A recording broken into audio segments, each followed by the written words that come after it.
what we have at hand. Yes. My dear brother, who do we have with us today? I'm excited. I've watched this young man for some time now, and I've been wanting to get him on this show with us, but he's been busy doing plays. He's been busy traveling. We see him traveling for the Lord right now, but we're glad to have him with us today. Ladies and gentlemen, you will know who he is after today. He's doing some wonderful, wonderful things for the kingdom, very innovative. He's a fresh sound and look for gospel, none other than Lawrence Flowers. Welcome to the Wake Up Morning Show. Oh, I'm so happy to be here and grateful for the opportunity. Yes, we see that you have been traveling. I think you just completed a play. Yes, I was doing Joseph and the Amazing Technicolor Dreamcoat up in New Bedford, Massachusetts. Wow. But you're from where? I'm actually from Jacksonville, Florida, but I live in Atlanta, Georgia. Got you, got you. I've been watching you, and man, you're doing some great things. You have a single out that's doing well. God is really blessing your ministry. Let's talk about how you got started. When did you start this singing ministry? Oh, man, I've been singing literally all my life. I come from a family of pretty much vocalist musicians. And my mom was the first person I ever tried to sound like. She was my first idol. But growing up in church, I would say literally from the age of 3, I've been singing. My first concert was at the age of 5. Wow. The first recording ever was at the age of 9.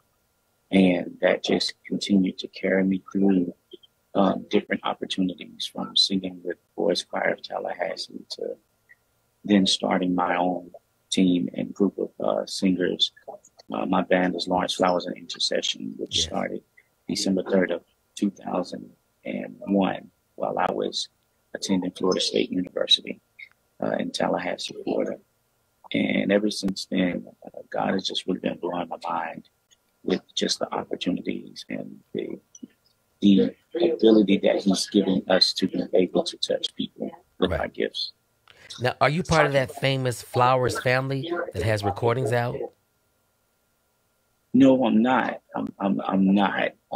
But I need to actually look into that. It's not a common name, so.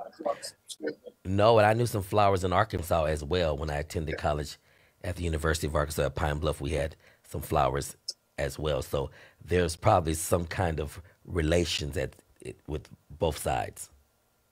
I'm gonna just go on and claim them because. Yeah, because one is a lawyer, I believe. So we want to claim them. Yeah, we definitely cuz. Right. So your group started in Florida. What moved you to the ATL? Honestly, it was a God move. I wasn't really feeling Atlanta. I was like, no, I don't want to go. God told me to literally relocate some years before I actually did. But it just got to a point where everything started drying up for me in Florida. Wow. And I knew that was God's hand saying, listen, if you're not going to be obedient, I'm going to force you out. But you're going to do it either way. And I said, God, you don't have to force me. So I went. And ever since then, it was like doors that I didn't even know God had for me began to open for me. And theater was one of those doors. So I want you to turn around and tell the people behind you to stop. You're doing an interview. Stop being so noisy. We have a young lady that's one of our local voices of inspiration by the name of LaToya Simmons. And she said, good morning. Oh, wow. Lawrence Flowers. Yes, my hometown. Yes, I remember Lawrence through the years from the beginning. Very talented. Wow. So LaToya and Curtis, they all on the line, the Simmons, and they saying hometown fam is on the phone today. So I just want to let you know that people in San Diego know exactly who you are. Tell them I'm sending love to them, and I appreciate that. Oh, they just heard you say it, and they received they done put up pictures of them together and everything else. So I want you to let's just talk about who you be in this whole play thing. Now, are you the starer? Are you the wayward son? Are you the gangster? Are you the preacher? What role are you playing in your plays? Honestly, it differs, in different plays. The one that I just did was Joseph and the Amazing Technicolor Dreamcoat, which is actually the story of Joseph from the Bible, um, who was the son of Jacob, and he was basically betrayed and sold into slavery after being thrown in the pit by his brothers, and rose to actually be one of Pharaoh's right-hand persons. And I actually played the role of Joseph, so this was my first time actually having a lead role in a major off-Broadway show. Wow. Yeah. Congratulations, man. By being obedient, look how God does what he does. Oh, well, I got And questions. he does it so well. Right. Someone asked the question. I got questions. Fire away. Since you done moved to the ATL, I'm going to get him in a little trouble. Who got the best catfish in the ATL?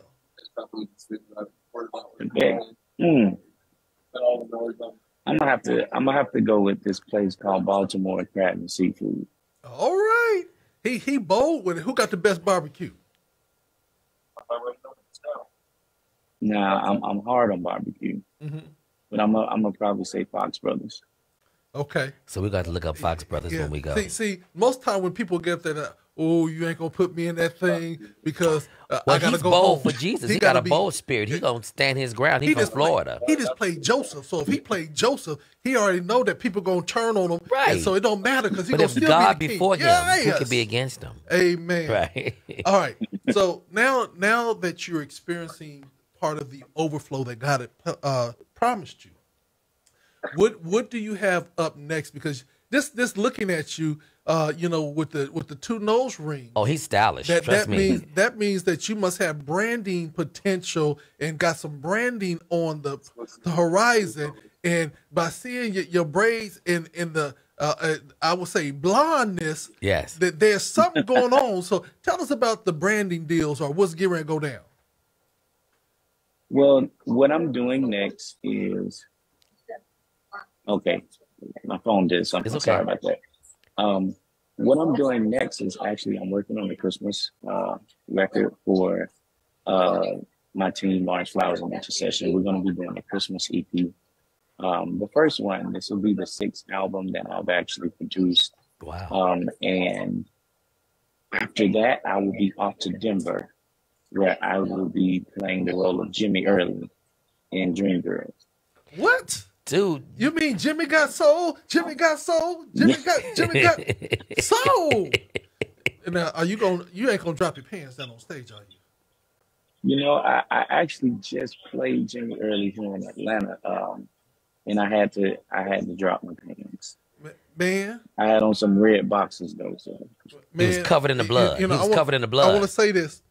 That scene got played back almost every day for a year by the kids at my school. Every time that they wanted to get hype about it, they'd be like, Jimmy got soul, Jimmy got and they would start dancing all over the place and because they love to say a piece of my chocolate cake. So tell me, when you play him, do they have the full band and do they have that brother coming down doing the bass and then the horns come in? Oh yeah, it's a full production. Wow. These are actual professional off-Broadway productions of these plays and musicals, and I'm just fortunate to be a part of these amazing casts, that are able to put on these stories. Latrice Pace. Latrice Pace. The Pace sisters who's I worked doing with well. Latrice Pace. I've worked with Q Parker in 112. I've worked with Yana Crawley. She was Effie White in Dreamgirls that just happened. Wow. Who was season 2 Sunday's Best Winner. Yes. It's been some amazing relationships that I've been able to form just doing this. Well, I just want to ask the question. Leonard from Leonard and the Leonard Ets reached out to you to try to be your understudy, and you never called him back. He kept on calling. He had some family friends in Texas, and he just couldn't get through. And he was in the spirit. He was in the spirit. Well, why you always hate on Leonard? I'm not hating. I think discernment is very important in ministry. Lord. So anyway, people are jumping on the line and saying that you're a phenomenal preacher too. I am a minister. You a I am a minister? minister. Yeah. Wow, I didn't know that. Yes. Yeah. What church did you grow up I've in? been, I actually grew up in Little Rock Missionary Baptist Church in Jacksonville, Florida. Mhm. And the Reverend Levi White was our pastor. And that was where I first got ordained at the age of 15, actually. Wow. I was one of those kid preachers. Mhm. But I stepped away from it for some time because I didn't feel like it was something that I really felt from God. I felt like it was something I was going to do. Right. But God assured called me in my life around the age of 22. hmm When we began this process of re-establishing myself and being reordained and licensed. Let me ask you this question, because a lot of young men and a lot of young professionals that are out there, how do you deal with the onslaught of groupies and fan base and DMs? How do you regulate that, and how do you protect yourself mentally, spiritually, as you go through this journey? Honestly, my manager is a Travis Bell. He's a great buffer to a lot of things. Um, but I'm just always kind, man. I believe in being kind and also being honest and knowing my purpose hmm and not allowing anything to distract me or get in the way of that. Um, and people are going to be people. And I don't like to call people fans. I call them supporters and family. Right. You know, we're all out here using the gifts that God gave us to do what is going to be the advancement, are going to be the advancement of the kingdom. What I like about you is that you don't look like the prototype of a gospel music artist or a preacher. I like that because in the time we're living in, post COVID and all that good stuff, people just need somebody who they can identify with.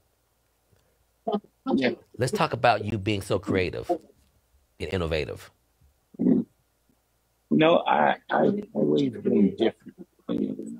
It was this ability that I feel like, well, I know that God gave me to see and create and to feel different, see things different, even sense things different. And it has aided me, whether it's how I look, how I dress, how I relate to people, the way that I do music, the way I write, arrange. It has been my saving grace when it comes to what I do. hmm So, as you move forth in your career, um, what are some of the challenges that you face that you've literally seen God take you through? Um, I think the biggest one is being accepted Okay. and knowing that I was exactly who and where I was supposed to be, regardless of the acceptance of others. Um, being different or peculiar is never easy. Right. Um, but I tell people, if God created you a way, then He did not make a mistake. You have to own it and you have to lean on Him because He's going to redirect every wrong path of yours.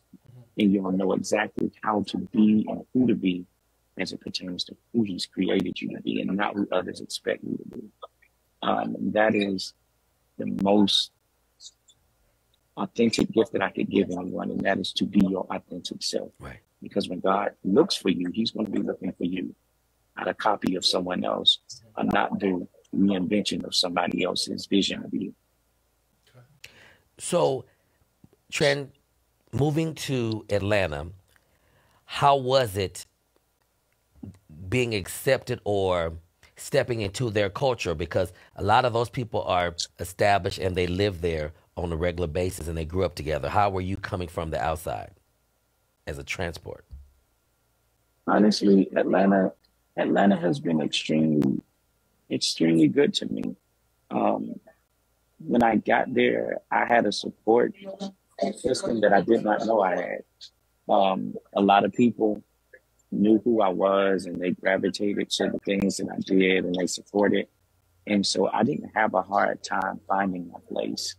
Um, I had a hard time accepting my place in Atlanta because I didn't want to be there at first. But God showed me why He had called me to the city. And that's the thing about when God tells you to do something, the way is already made. Yes. It's just up to us to be obedient. That's right. And walk the thing out and see things come into fruition. So the incomparable Mama Sue from Sunday's Best said, what is a role that you would like to be casted for? Oh, my dream role I actually just did, which was Scarecrow in The Wiz. Okay. I would say a dream role.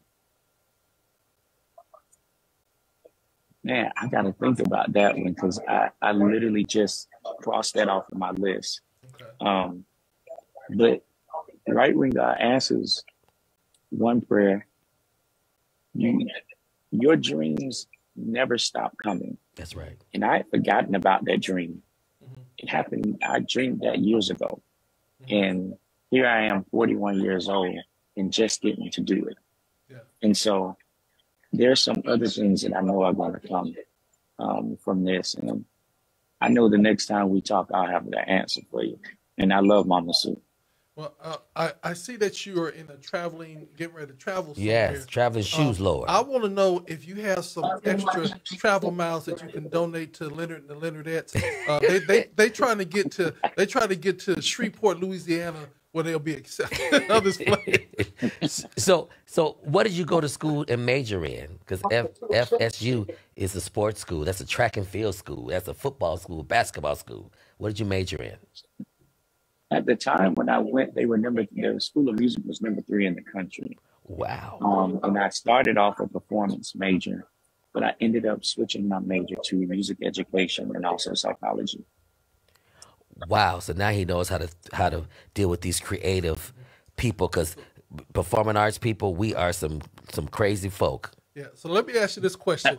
You're doing this interview in the airport. I love it. How many people are looking at you crazy like you talking to yourself?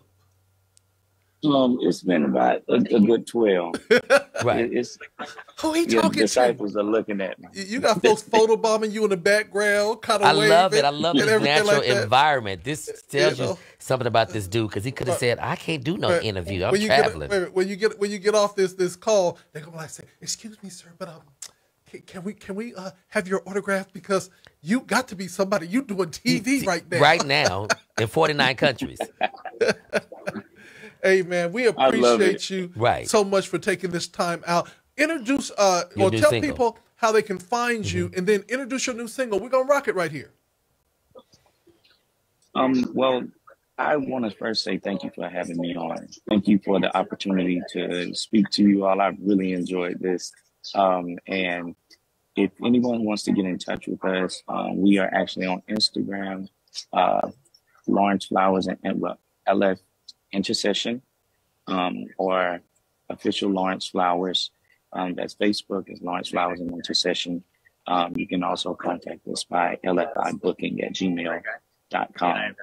And this song is Best Thing from our brand new album that was just released last year, entitled Merge. And he does response, because that's how I got him.